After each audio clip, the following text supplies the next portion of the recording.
අදත් ඔයගොල්ලෝ මං අරගෙන එන්නේ ලස්සන සුන්දර තැනකට. ඉතින් සෝබාදාමේ නිර්මාණ කියන්නේ හරි අපූර්ව තැන්. ඉතින් මෙතන වෙන්නේ මොකුත් නෙවෙයි, ලස්සන වගාවක් කරනවා. හැබැයි මේ වීඩියෝ එක බලන්න, මේක ඉවර නැහැ. මේක කොටස් වශයෙන් ඔයගොල්ලෝ වීඩියෝ එක දානවා බලන්න. ඉතින් ඒක බලන ගමන් මං ඔයගොල්ලන්ට කියන්නේ ඔයගොල්ලොන්ට යමක් මේකෙන් ගන්න ඇති. මේ මහ පොළොවත් එක්ක හැප්පිලා මහ පොළොවත් එක්ක හටන් කරලා ලස්සන සුන්දර වගාවක් කරන ලංකාවේ ලස්සන තැන් තියෙනවා. ඉතින් ඒ වගේ වුණාට දුෂ්කර පළාතක දුෂ්කර තැනක තමයි ඉන්නේ. ඉතින් හිටියට අපූර්ව ලස්සන තැනක් තමයි මෙතන. ඉතින් බලමු අපි මෙතන මොකද වෙන්නේ කියලා ගිහිල්ලා. එහෙනම් යාළුවනේ අපි යමු එතනට කියලා බලමු. ආදරේ හැමෝටම ජය වෙන්න ඕනේ. ඔයාලට මම මේ මීට ඉස්සෙල්ලා පෙන්නුවා මේ පැත්තෙන් තියෙන තක්කාලි. ඒක හරි ලස්සනට පාත්තිය හදලා තියෙන්නේ. නමුත් ඒවා දැන් වගාව දැන් මේ දවස්වල තක්කාලි කඩන කාලය ඇවිල්ලා තියෙන්නේ. ඒ කියන්නේ පළදාව නෙලා ගන්න කාලේ. ඉතින් මෙන්න මේ පැත්තෙන් තියෙනවා මේ ඔයාලට පෙරදී මෑ කරල්. ඉතින් මේ තියෙන මෑ කරල් ඔයගොල්ලන්ට පේනදී හරිලා මේ දිගට පේනවා ඒක. අපි ගිහිල්ලා බලමු. මේ සුන්දර වගාව තියෙන්නේ හම්බන්තොට දිස්ත්‍රික්කයේ කටුවැව ප්‍රදේශයේ. ඉතින් හරි දුෂ්කර වූ පළාතක් වුණත් මේ පළාතේ ගොවියෝ හරි ලස්සනට මේ කැලෑ ඇතුලේ වගා ශේෂ්ත්‍රය හරි අපූර්වට කරගෙන යනවා.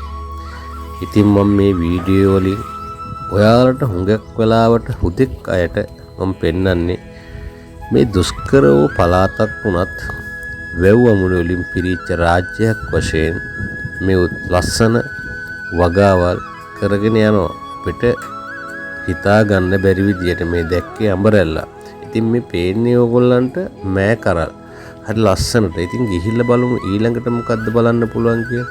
මේ තියෙන්නේ බණ්ඩක්. හැබැයි ලස්සනට පේලි බලන්නකෝ. හරි අපූර්වට තියෙනවා. ඉතින් වගාවේ නැන්දත් තක්කාලි ටික කඩන්න යනවා එයා. හනිකටම හදිස්සියේ. ඉතින් එහෙම තමයි. ඉතින් බලන්න මේ පේලි වල හිදස්භාවය හරි ලස්සනට අපූර්වට කරගෙන යන විදිය. ඉතින් මේවට ගොඩක් මහන්සිය දරන්න ඕනේ. නැත්තේ නැහැ. ඒ වුණත් කාලයගේ අවයම හරි ලස්සනට සුන්දරට මිනිස්සුගේ ජීවිතය ගත කරනවා. ඉතින් ඔයගොල්ලන්ට පේනවනේ. කොහොමද බලන්නකෝ ඔන්න බලන්න. ආන්න පේනව නේද? ඉතින් එහෙම තමයි. ඉතින් මේ කඩලා එකතු කරපුවා. ඉතින් ඒවා මේ දෙන්නත් එක්කන් ඔය ගෙනියන්න ලෑස්ති. ඉතින් රුවන් මල්ලේ වගාවෙන්ටි දෙන්නම ඉතින් ඕන් යන්නේ. ඉතින් මේකේ ඈතට පේන පාරේ ගොඩාක් වෙලාවට බලා ගන්න පුළුවන්. ඉතින් මම මේ දැන් ඕගොල්ලන්ට පෙන්වන්නේ මේ බලන්න අපූර්ව තක්කාලි වගාව. හරි ලස්සනට පේලි වලට කිසිම දෙයක් එහාට මෙහාට වෙන්නේ නැතුව ලස්සනට නිර්මාණය කරලා තියෙනවා. ඉතින් මේ සුන්දර දසුන් වගේම මේ සුන්දර දසුන් ඉතින් තිබ්බා මෑ කරල්. ඊට පස්සේදී ඊට මෙහෙන් තිබ්බා තක්කාලි. ඉතින් ඕගොල්ලන්ට මේ පේන්නේ බණ්ඩක්කා. ඉතින් බණ්ඩක්කා මට පේන හැටියෙන් බණ්ඩක්කා මේ දවස්වල කරල් කපලා තියෙන්නේ. කපලා ඒවා අරන් ගිහිල්ලා තියෙන්නේ. ඒගොල්ලෝ ඒ වුණාට ඔයගොල්ලන්ට පේන්න මම මේ වීඩියෝ එක දාන්න බලන්න. බණ්ඩක්කා පළවෙනි මුරේ කපලා තියෙන්නේ මට හිතන හැටියෙන්. ඔයගොල්ලෝ බලා ගන්න පුළුවන්. ඉතින් අපි ටිකක් එහාට යමු බලන්න.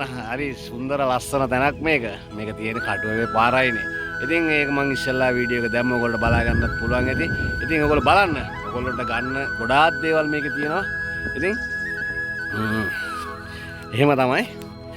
මේක දිගට ආවට පස්සේ තමයි මේක තියෙන්නේ. මේ පැත්තෙන් බැලුවට පස්සේ මේ පාරේ දිගටම තියෙන්නේ මේ වගාව ගැන. ඉතින් මම මේ වීඩියෝ එක ඔයගොල්ලන්ට දාන්නම්. ඉතුරු වීඩියෝ එකත් මේ වගාවේ ඊළඟට කෙරෙන්නේ